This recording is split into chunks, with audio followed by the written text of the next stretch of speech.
Hello friends, welcome to our channel. இன்றைக்கி என்ன பார்க்க போகிறோம் அப்படின்னு பார்த்தீங்கன்னா, நான் நிறையவே இந்த லைனிங்கில் கிறுக்கி வச்சுருக்கிறேன். இப்போ கழுத்தோட அகலம் வந்து பார்த்திங்க அப்படின்னா 3 இன்ச்சும், இறக்கம் வந்து பார்த்திங்க அப்படின்னா 9.5 இன்ச்சு வந்து கொடுத்துருக்குறேன். கீழே வந்து பார்த்திங்க அப்படின்னா ஒரு எக்ஸ்ட்ராவாக ஒரு 1/2 இன்ச் தள்ளி ஒரு மார்க் பண்ணியிருக்கேன். இப்போ நம்ம இதில் வந்து ஸ்கேலப் தான் வந்து வரைய போகிறோம். இந்த டிசைன் பார்த்திங்க அப்படின்னா ரொம்ப ரொம்ப ஈஸியாகவும் ரொம்ப குயிக்காகவும் பார்க்குறதுக்கு ரொம்ப யூனிக்கான ஒரு டிசைனாக இருக்கும்.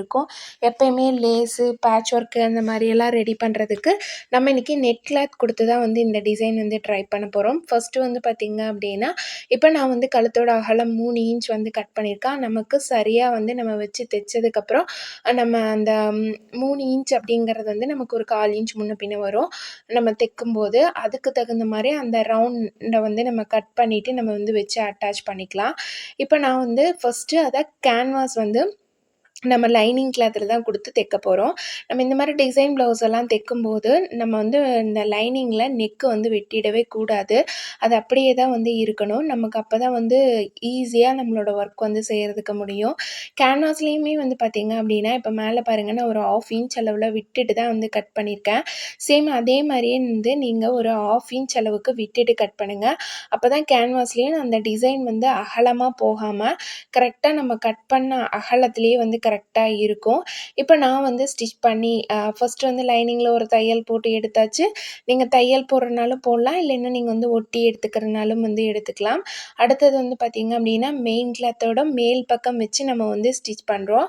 இப்போ மெயின் கிளாத்தோட மேல் பக்கம் வச்சு ஃபுல்லாக தையல் போட்டு எடுத்ததுக்கப்புறமேலே இப்போ நம்ம வந்து அந்த சென்டரில் இருக்கிற கிளாத் எல்லாத்தையும் ரொம்ப ஒட்டி கட் பண்ணிடாமல் கொஞ்சமாவது வந்து கிளாத்தை விட்டுட்டு அதுக்கப்புறமே இந்த கார்னர் வருது இல்லைங்களா, அந்த கார்னரில் எல்லாமே சின்ன சின்ன கட் கொடுத்துர்லாம். அப்போ தான் நமக்கு ஈஸியாக வந்து திருப்புறதுக்கு வரும்.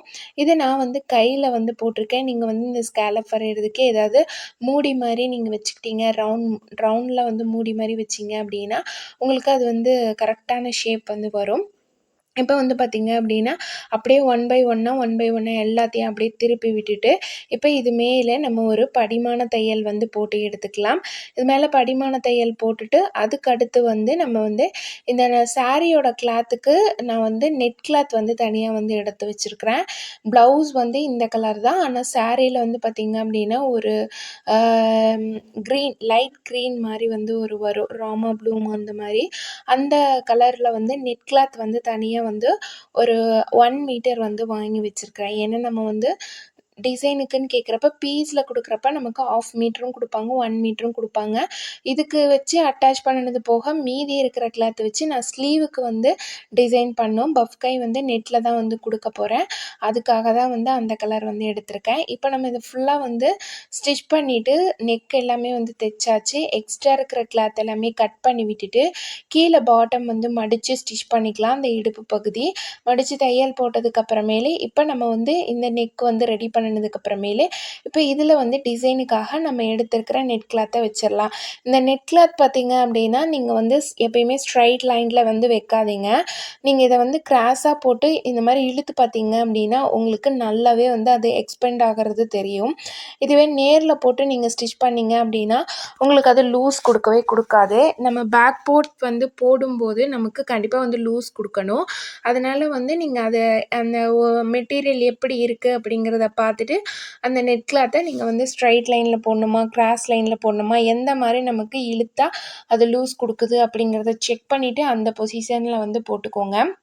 இப்போ நான் வந்து கிராஸில் தான் போட்டிருக்கேன். போட்டு பின் பண்ணிவிட்டு இந்த மாதிரி வந்து ஃபுல்லாக ஸ்டிச்சஸ் போட்டு எடுத்துட்டேன். எடுத்துகிட்டு இப்போ நம்ம நெக்கை வந்து கட் பண்ணி எடுத்துடலாம். இப்போ இந்த சைடில் பேக் சைடு திருப்பி ஒரு 1 இன்ச் அளவுக்கு கிளாத்தை விட்டுட்டு நம்ம வந்து இதை வந்து அப்படியே மடித்து வச்சுக்கலாம். இதில் வந்து நம்ம அப்படியே இன்னொரு மடி பிசுறு தெரியாமல் இருக்கிறதுக்காக ஒரு 1/4 இன்ச் அளவில் மடிச்சுட்டு நம்ம வந்து பேக்கில் அப்படியே வந்து தையல் போட்டு விட்டோம் அப்படின்னா நமக்கு அது வந்து தூக்கிட்டு இருக்காது. இப்போ அடுத்து வந்து பார்த்திங்க அப்படின்னா இந்த மாதிரி தான் வந்து ஒரு நெக் ஷேப் ஒரு 3 இன்ச் இறக்கம் கொடுத்து ஃபஸ்ட்டு வந்து கட் பண்ணிக்கிறேன். அடுத்து வந்து பார்த்திங்க அப்படின்னா அதுக்குள்ளார ஒரு சின்னதாக ஒரு திலகம் ஷேப்பில் வர மாதிரி ஒரு டிசைன் வந்து வரைஞ்சிட்டு நம்ம வந்து அதே மாதிரி கட் பண்ணிக்கலாம். இப்போ இதை கட் பண்ணி எடுத்தாச்சு. இப்போ இப்படி தான் வந்து இருக்குது இந்த டிசைனு. இப்போ இந்த டிசைனை நம்ம வந்து அந்த பிசிறு தெரியாமல் தைக்கணும் இல்லைங்களா, அதுக்காக நெட்டில் வந்து கிராஸ் பீஸ் வந்து கட் பண்ணிவிட்டு இப்போ நம்ம அந்த 3 இன்ச் இறக்கம் கொடுத்த இடம் அதோட வந்து பார்த்திங்கன்னா அந்த திலகம் ஷேப்பில் கட் பண்ண இடம் 2 இடத்துக்குமே கிராஸ் பீஸை ஃபஸ்ட்டு கொடுத்து நம்ம வந்து அதில் பிசிறு தெரியாத மாதிரி மடித்து ஸ்டிச் பண்ண போகிறோம். அடுத்தது வந்து பார்த்திங்க அப்படின்னா இப்போ பாருங்கள், நான் வந்து கிராஸ் பீஸ் எப்பயும் போல் தான் நம்ம எப்படி வந்து நெக் வச்சு தைக்கிறதுக்கு கிராஸ் பீஸ் யூஸ் பண்ணுவோமோ அதே மாதிரி வந்து இதை வச்சு நம்ம வந்து அந்த ஃபுல்லாக நெக்கெல்லாம் தைச்சி திருப்பி விட்டுடலாம். இப்போ இதை வந்து கட் பண்ணி விட்டுட்டு அதுக்கப்புறம் இன்னொரு மடி மடித்து அதை வந்து கரெக்டாக நம்ம எப்பயும் வந்து நெக் போர்ஷனில் தைப்போம் இல்லைங்களா, ஃபஸ்ட்டு ஒரு மடி மடிச்சுட்டு அதுக்கப்புறம் அது மேலே ஒரு ஊசியோட தையல் போட்டுட்டு அதுக்கடுத்து வந்து பார்த்திங்க அப்படின்னா திருப்பி விட்டுட்டு ஒரு ஊசியோட தையலும் குதிரோட தையலும் போடுவோம்ல, அந்த மாதிரி வந்து ஃபுல்லாக போட்டு எடுத்துக்கலாம். ரொம்ப ரொம்ப ஈஸியான ஒரு ஸ்டெப் தான். நீங்கள் இந்த மாதிரி வந்து போட்டு எடுத்துக்கோங்க. அடுத்து வந்து பார்த்திங்க அப்படின்னா இதுக்கு வந்து நம்ம ஒரு மாட்டுறதுக்கு அந்த இடத்துல பட்டன் மாதிரியும் வைக்கலாம். நான் வந்து ரோப் மாதிரி தான் வச்சேன். ஏன்னா வந்து பட்டன் வைக்கிறப்ப நமக்கு அந்த கழுத்தோட கொஞ்சம் பாடியாக இருக்கிறாங்க அப்படிங்கிறப்ப நமக்கு வந்து அந்த கழுத்து கரெக்டாக விரிஞ்சு கொடுக்கல அப்படின்னா ரொம்ப இறுக்கி பிடிச்ச மாதிரி இருக்கும். அதனால் கொஞ்சம் லீனாக இருக்காங்க அப்படின்னா அவங்களுக்கு பட்டன் வைக்கிறப்ப அது கரெக்டாக இருக்கும். ஆனால் கொஞ்சம் பாடியாக இருக்கிறப்ப பார்த்திங்க அப்படின்னா அவங்களுக்கு இந்த மாதிரி நாட் வச்சிட்டோம் அப்படின்னா அட்ஜஸ்ட்மெண்ட் பண்ணி கட்டிக்கிறதுக்கு ரொம்ப ஈஸியாக இருக்கும். அந்த டிசைனுமே நல்லாயிருக்கும். இப்போ நாட் வந்து ஒரு சின்னதாக ஒரு நாட் மட்டும் ரெடி பண்ணிவிட்டு அந்த இடத்துல நான் வச்சு அட்டாச் பண்ணிடுறேன். அதுக்கடுத்து வந்து பார்த்திங்க அப்படின்னா இப்போ பேக் பார்ட்டில் நமக்கு டிசைன் ஒர்க் வந்து அவ்வளோதான் முடிஞ்சுது. அடுத்தது வந்து ஸ்லீவுக்கு தான் நம்ம வந்து டிசைன் பண்ண போகிறோம். ஸ்லீவுக்கு வந்து பார்த்திங்க அப்படின்னா நெட் கிளாத் கொடுத்து தான் வந்து நான் வந்து ஸ்டிச் பண்ணுறேன். நெட்டு வந்து மேலே கொடுத்துட்டு கீழே வந்து பார்த்திங்க அப்படின்னா அந்த பார்டர் லைன் வருது பார்த்திங்களா, அந்த பார்டர் வச்சு நான் வந்து கீழே வந்து ரெடி பண்ணிக்கிறேன். ஃபஸ்ட்டு இந்த மாதிரி நெட் கிளாத் வந்து ஸ்டிச் பண்ணுறப்ப நமக்கு கையோட நீளம் எவ்வளோ அதுக்கு மேலே பார்டர் எவ்வளோ வருது அப்படிங்கிறத கணக்கு பண்ணிவிட்டு நான் வந்து நெட்டு வந்து கட் பண்ணி எடுத்துக்கிட்டேன். இப்போ இதில் வந்து நமக்கு எப்பயுமே வந்து பஃப் ரெடி பண்ணுறப்ப டபுள் மடங்கு கிளாத் வந்து தேவைப்படும். நம்ம எப்பயும் யூஸ் பண்ணுற கிளாத்தை விட டபுள் மடங்கு கிளாத் வந்து நம்ம அதுக்கு வந்து நமக்கு தேவையாக இருக்கும். இப்போ இதில் வந்து பார்த்திங்க அப்படின்னா ஒரு சைடு கீழே பூரா ஃப்ளீட் எடுத்துட்டேன். அடுத்தது வந்து திருப்பி வந்து பார்த்திங்க அப்படின்னா நம்ம அப்படியே ஆப்போசிட் சைடில் வந்து ஃப்ளீட் வந்து எடுத்துடலாம். இதுவே வந்து கொஞ்சம் லீனாக இருக்காங்க அப்படின்னா லைனிங் அட்டாச் பண்ணிவிட்டு லைனிங்லேயும் மெயின் கிளாத்லேயும் ரெண்டுலேயுமே நம்ம வந்து ஃப்ளீட் எடுக்கலாம். அப்போ நமக்கு அது நல்லாவே கொஞ்சம் பஃப்னு வந்து வரும். எப்படி சொல்கிறதுன்னா நல்லா பஃப்னு இருக்கிற மாதிரி இருக்கும்.